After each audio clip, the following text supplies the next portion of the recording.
Hello, everybody, and welcome to the very first episode of Wolverine Chat. Nate, nice to have you after a great victory, and I hope you had a great time watching it. Oh yeah, it was a little worrisome in the first half. Yes, it definitely, was. But I mean, we got it under control in the second half. So yeah, I was very satisfied with the second half. Well, of course, I do have season tickets, so I am blessed to be able to go to most of the games, and we were there. And I'll tell you what, I have never seen a domination like that while we were actually losing for a second. That was like, I had two thoughts. Okay, either we're going to continue to do this and I wasn't worried, or Penn State's going to go into halftime saying, guys, we just got our butts handed to us and we're either up or maybe down by two. Yeah, no, I completely agree. 100%. They only were in the game because of the two plays. I mean, the one that their quarterback made and the interception that was a double helmet tap, and they ran it in for a pick six. So, boy, we were all fooled at the game, that interception. We couldn't see that. Well, this is going to be our first week of what we call Tim's Take. It's going to be a little segment where I just tell you what I think, good, bad, and indifferent, and we'll go with the first one. And here's my real thoughts on this game. I wasn't as surprised as a lot of people were, and I don't mean to downgrade Penn State. I just didn't think they were a top 10 team going in. And I'm always worried, so of course I was worried. That's just my nature. But I really thought we'd win by about 20, and we basically did. I loved the game plan. A lot of people are still dogging on Jim and his play calling. I don't see the problem with it, to be honest. We do what we need to win. I love JJ. I love how he ran and protected the ball. But it comes down to these the red zone again. That's my problem. We need to work on the red zone. This could have been against Ohio State. It may have been a different outcome. But other than that, Michigan just keeps on winning and winning and winning. And you can say anything you want, come up with any excuse, but Michigan is for real. And I think they're going to be better the next couple of years, to be honest. So that's my thoughts. yeah, to chime in. Yeah, I completely agree. Red zone was absolutely ridiculous. We had, I think, 3 red zones within the first quarter, I think it was, and each one came out with just a field goal. So it was very frustrating. Jim does the same thing every time he's down in the red zone. Run instead of pass, or well, he runs left and runs right. Yeah, pretty much. And it doesn't help the guys. And I wasn't very satisfied with JJ this week, actually. Oh, and what in his... He has turned, so everybody was dogging on Cade at the beginning of the year because they all wanted JJ, they all wanted this fresh start, they wanted this 5-star quarterback, and he has become the new Cade McNamara. He's a game, he just manages the game. And it's very frustrating that they're not letting him air it out because we've seen it. He has the potential, but he just they're not letting him do it. I mean, you got to think he's 4 for 13 in the last 3 or 4 games on long passes, and he started out the season, I think it was 4 for 8. So it's just very frustrating that everybody was dogging on Cade at the beginning of the year. Don't get me wrong, I love JJ, but I love Cade McNamara because of what he did for this team, and everybody took a shit on him at the beginning of the year. Yes, they did. And that's all J.J. McCarthy has become, is just a game manager at this point. I mean, what did he have? He had 145 yards passing, and that's against a top 10 team. Granted, yes, we ran for 418 yards. Yeah, I was going to make it, there's a little... We ran for 418 yards. Little caveat to that. But at the same time, I mean, you got a good quarterback in the backfield. You know he can throw it. You got a 2-headed monster in the backfield as well. But at the same time, I feel like you should be splitting up that time. But Nate, is that on, I don't mean to interrupt you, but is that on JJ or is that on the play call? No, it's definitely on the play calling, but at the same time, every time JJ has had a potential pass downfield, he hasn't executed. Well, the first game against Maryland, he had about 5 or 6, and he hit that one with Ronnie Bell. Those have been long. His shoulder has healed up, and now he's just missing. And I agree. we don't want to do this against Ohio State. We want to do it now and get his game back. But I think every week he's improved. And I love Cade. I'm with you. When they booed him, I was sick to my stomach at that game. I was embarrassed to be a Wolverine, and I love him in every way, shape, or form. However, JJ, he's just the man. I love JJ. And Cade would not run for 56. What I loved about JJ, he didn't run for 56 because he was scrambling, doing this Fran Tarkenton left and right. They were either play calls or he just saw and ran. And that's what he didn't do against the other game. So he'll be there. He's going to just get better. That's what's exciting. Yeah, I mean, he is going to get better. Don't get me wrong. He is going to get better no matter what. He's a 5-star quarterback coming out of high school, and he's just a sophomore, so he has a lot of time under his belt still. But I just, honestly, yes, he had a great game last week, a little over 300 yards. Cool. Congratulations. But I knew there was a buck coming. But they were all crossing routes. He had maybe a couple plays downfield that were decent throws. But this last game against Penn State, he didn't have any throws downfield, and I was very disappointed because he made quite a few mistakes. He almost had another interception. Well, the interception, I don't. Not blame the him. interception. No, you're talking about the 1-2 where he almost got sacked and he just threw it. And he threw it to Corum, I believe, and yeah. And he barely. Did you see Jim Harbaugh on the sideline? Did you see that video? Yeah. He's like, "Oh my gosh, don't do that again." It's just small things like that. He has to clean up because Ohio State is not going to allow him to do that. They are going to take advantage, and they are going to execute on every play that they can. I mean, you got to think. C.J. Stroud has been throwing for 300, 400, 500 passing yards sometimes in a game this year. And, I mean, he's top of the Heisman list right now. I mean, kid's going crazy. And, yes, granted, our defense has been stepping up the last 4 weeks. But at the same time, we're not ready for Ohio State yet. We really aren't. I don't know. I wasn't sure, and I'm not saying we're going to beat Ohio State, but I'm more confident at this point than I've been all season. I posted this earlier, all the complaining, all Michigan does is win. I mean, we just win. Yeah, we win, but and that's including sometimes. I will take an ugly national championship anytime, or even an ugly Big Ten championship. And that's what I said last year. Now we have to get to that next level, but they're getting there. And like I said, I'm not even talking about this year. If he stays the next couple of years, this team could be, thus I say, an Alabama. I don't know, but they're just so young. You mentioned the defense. Let's chat about the defense. How do you think Mozzie and the guys are stepping up? Since the Maryland game, well, actually, I take that back. Since the Iowa game when they had their first big road test, I feel like Yabi Oki, Mozzie Smith, they have just all I love Mozzie, man. Love that guy. Mike they have Morris. all just stepped up. Morris, he's just guy's a an beast. Animal. He is. He's just an animal. And they definitely have stepped it up on defense the last couple weeks. And it's Jesse Minter has those guys to a T right now, and it's terrifying for other opposing offenses. It really is.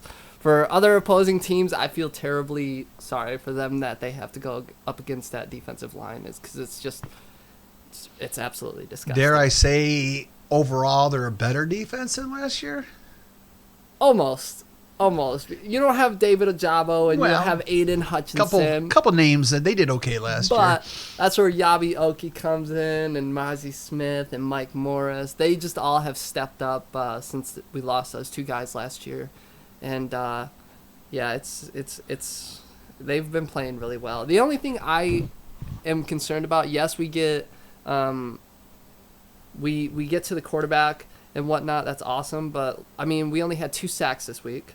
Yeah. We didn't have any interceptions. And it was near the end when they were forced to pass. So we didn't have any interceptions, and we have hardly had any turnovers on the defensive side all year long. And that's something that's concerning, is because you need a whole complete team, offense, defense, and special teams. And if you're not getting turnovers on defense, then you're not always going to win, I feel like. And remember one of those interceptions a couple of weeks ago, I believe it was against Maryland. was probably not an interception. I think it hit the Yeah, from it what definitely I hit never the saw it. ground. I've seen replay and I never saw it hit the ground, but that's what I hear. So I'm gonna go along with it. My good side, my bad side, but the defense is overall. I think they're just a dominant defense, but they're not. There's little things like they're not getting the turnovers.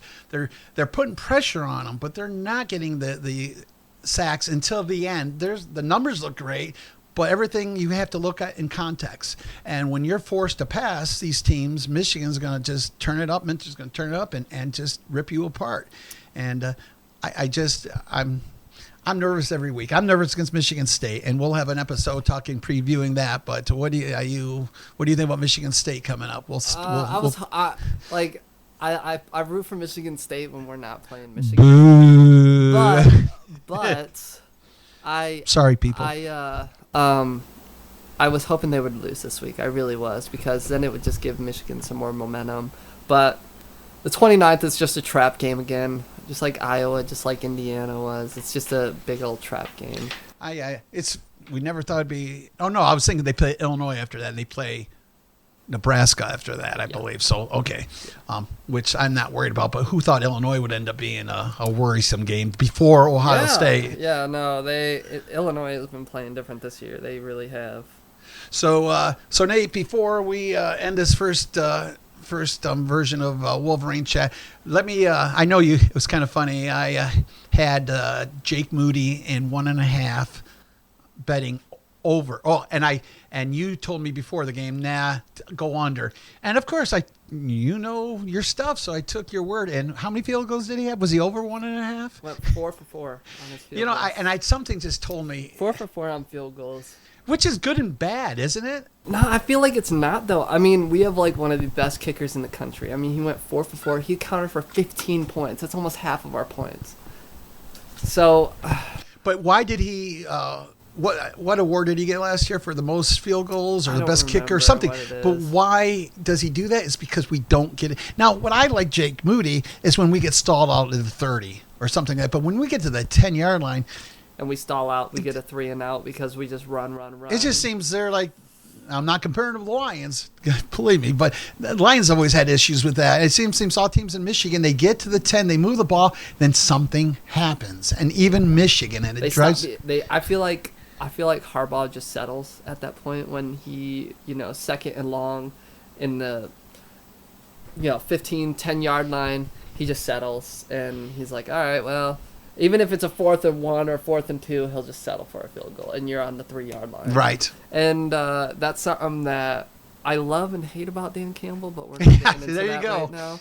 But the Lions and Michigan are in two different stories. So yeah, but I feel like Jim Harbaugh just needs to get aggressive. I mean, you see, I don't like bringing them up, guys, but you see Ohio State putting 60, 70 points up on their opponents, not giving two shits in the world. What? Yeah. And here we are, just settling for 24. Like when I asked 31. Woody, why did you go for 2 on that play? And he said, because I couldn't go for 3. Exactly. You're a young guy, but you probably heard that statement before. So, I feel like if Harbaugh just got aggressive and just got to his older self, like 2016 Harbaugh, oh man, it would be a different ball game. I feel like when it comes to that last game every year. Well, I want him to be more aggressive now. I don't want him to start doing crazy trick plays and all kind. But I'm okay even running. But do pull something to the outside. Do a slant. Don't be afraid to pass the ball. Like they did against Michigan State when JJ hit Andrell Anthony in that touchdown against MSU last year. That's what they need to do. Just something. But they got to score touchdowns. And I know we're nitpicking, but that's a good thing, I guess, if we're nitpicking after a 41-17 loss. But when we see what happens, we dominated and we were up by 2 at halftime. Yep. So it could have been a different story. The stats said completely different. People were and I was confused even. I'm like, yo, how the hell are they only 2 points behind at half? And we had like 260 something yards. Dude, 16 first downs to none. That little play by Clifford was their first down. They had that play. Like what, 61, 62 yards? 63 yards. Then they had the crazy interception. And then they have, in the second half, starting in the second half, that long touchdown. Or not long time. It was a long pass. It led to a field goal, I believe. Yep. So I saw 3 plays that So overall, that makes me feel pretty good. But again, we need to take advantage. And Yeah, but see, like that's one thing that I felt like Harbaugh and the team maybe didn't do like they should have, is because they know Clifford can run. Sure, he has a bum knee, but they know the dude can run, and yet you don't have someone spying on him, which is something I would. But did you see that fake?